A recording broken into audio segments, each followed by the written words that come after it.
Hoyo, I'd like to solve. Teyvat has its own laws.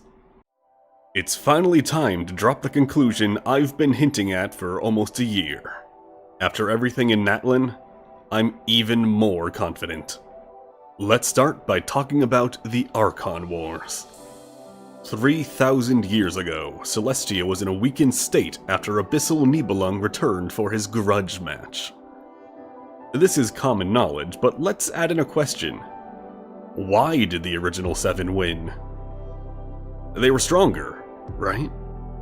Definitely not. Venti was the weakest of the 3 gods fighting for Mondstadt. Decarabian was killed by his people, and Andrius decided he wasn't human-friendly enough to rule. Raiden Makoto never fought a battle, A did. Then A took herself out so her sister could win. Ruka Devada won by process of elimination. Deshret was offered the Gnosis, but he refused and died. Nabu Malikata and Bifrons also died on their own. The Avatar of Irminsul won by doing nothing. Remus would have won in Fontaine, but he snatched defeat from the jaws of victory, leaving Celestia to release Egeria from her timeout corner to take over. The Shade of Death Renova specifically chose Xbalanque in the land without gods. Speaking of, isn't it weird how no gods ever went to Natlan unless by complete accident? It was fighting the Abyss with only mortals for thousands of years. Even after the dragons were defeated, you'd think Rex Lapis or the Raiden Shogun would show up and offer their support. It's almost like they weren't allowed to. Now another question. They weren't allowed to do what? I could understand the Archons being banned to protect their status and the Gnosis from falling under abyssal control. What I can't understand is why the Yaksha, Yokai, Boreas, and any other lesser gods weren't sent to stop this potential doomsday event. Not even lowly vision wielders were sent. It seems like Celestia is deathly afraid of any of its fragments becoming contaminated. So much so that even fragments of fragments are protected. Except the vision wielders of Natlan. They have a little hint towards the truth. They're the same in every aspect to other Allegenes, except for their one gifted power. The control of phlogiston through use of the Night Soul's blessing state. We learned recently that Celestia has a strict policy to eliminate any human trying to utilize the power of the Abyss. This insane fear is likely a mix of the infection cursed by Nibelung and a certain world event 500 years back. Before the Conrian Cataclysm, envoys from Celestia made routine trips to check up on Teyvat. After the Cataclysm, the heavens have fallen silent. The only physical proof we have of their survival is the vision system, and Renova joining Mawika's Zoom call.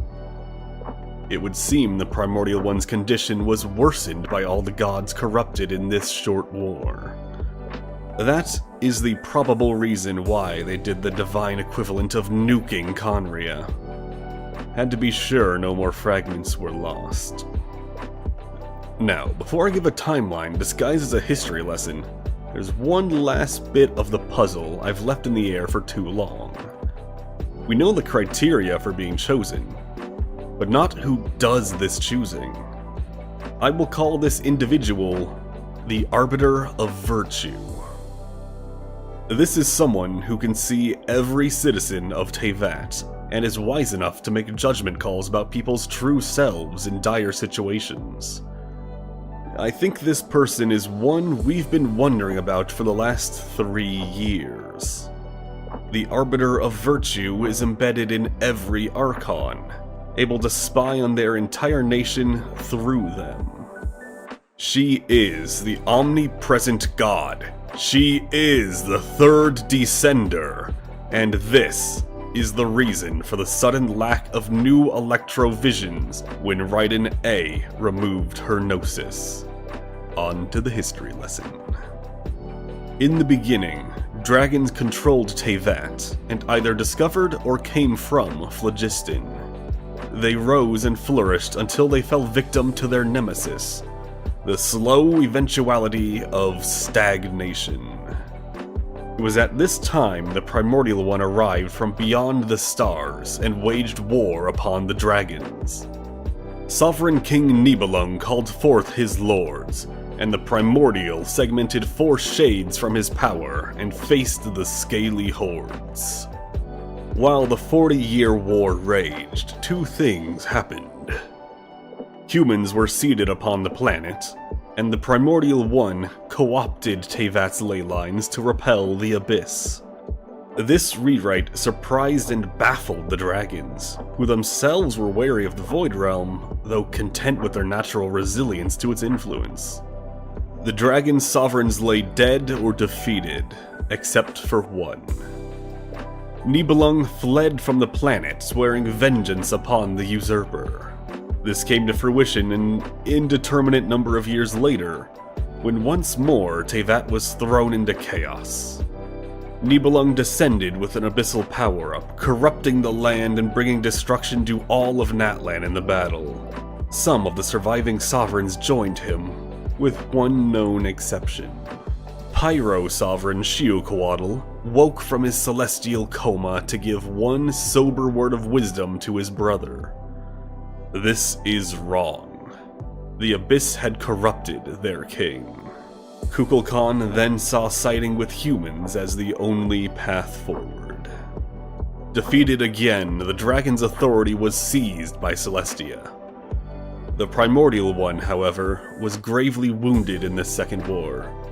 His precious humanity was fractured and barely holding on, and the celestial nails were fired down to suppress the corruption. The Primordial split himself into even more fragments, spreading them across the land to serve as gods. At some point, the heavens installed the false sky to protect from more otherworldly invaders. It is unknown when, but there was another who made it through. The third Descender. This being was most likely a star, just like the Traveler Twins. The Primordial One and the second who came, Nibelung, collaborated for the first time and turned this Descender into the 7 Gnosis of Celestia, which connected the wielder directly with the thrones of stolen dragon authority. Here's where it starts to get more interesting. Many of the gods sent across Teyvat were faithfully protecting and guiding humanity. But many others were malevolent beings terrorizing the masses. Even more gods fought against the evil ones in the name of protecting the lowly humans. This is likely what caused Celestia to develop the Gnosis system to begin with. The Archon Wars kicked off. All gods were to fight each other until 7 reigned supreme. All fragments of the Primordial were driven to devour each other. The heavens, unbeknownst to the lower deities, set up rules for their contest. The winners must naturally resonate with one of the 7 purest elements of phlogiston, and they must also embody one of the heavenly virtues: independence, charity, imagination, sacrifice, diligence, legacy, and belonging. The nations these Archons lead must themselves be built upon these virtues if the plan is to succeed. The winning Archons would receive their respective Gnosis, their fragment of the third Descender. Through this connection, the star is able to see everything across Teyvat. She is the one responsible for fulfilling the rest of the plan while Nibelung and the Primordial One are on life support. Through the Archons, this Descender, this Arbiter of Virtue, can see all of Heaven's subjects and judges them.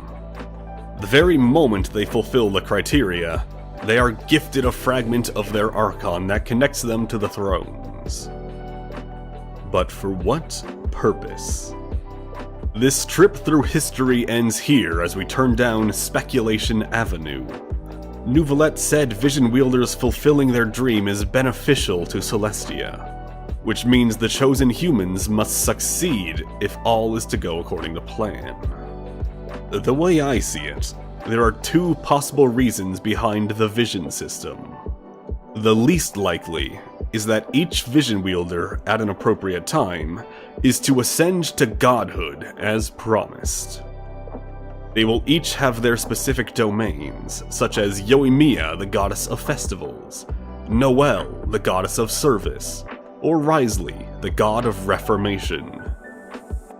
They would be successors to the original gods who fought amongst each other and nearly ended humanity. The most likely purpose is to allow the mortals to fulfill their dreams, grow in strength, and evolve a tolerance to dragon power. After this point is reached and their life ends, the link is reversed and the power is drawn back to Celestia. Slowly, the primordial one, Nibelung, or perhaps a whole new god, is infused with the ability to fully command the power of the dragons, and finally repel the abyss once and for all.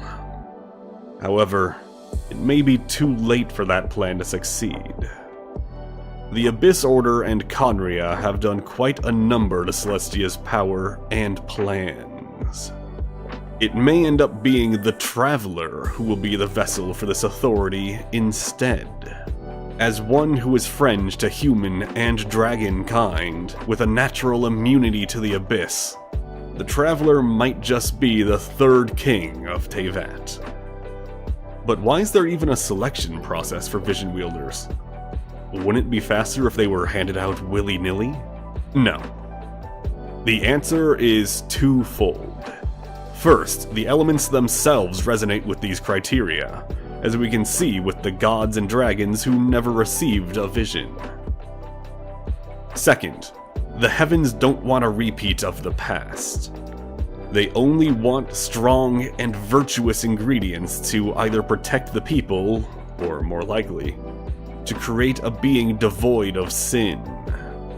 A god above gods made entirely of the best personality traits, and commanding absolute authority over Teyvat while maintaining a heavy resistance to the Abyss.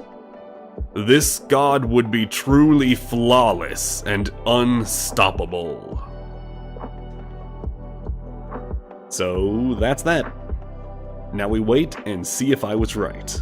I have somewhere around, 50% accuracy with predicting future twists, so let's see how this goes. In the meantime, what are your thoughts? Am I stupid? Does this make sense? Do you think the Abyss Twin is gonna ruin all of this? And more importantly, what do I do now that I'm done with visions?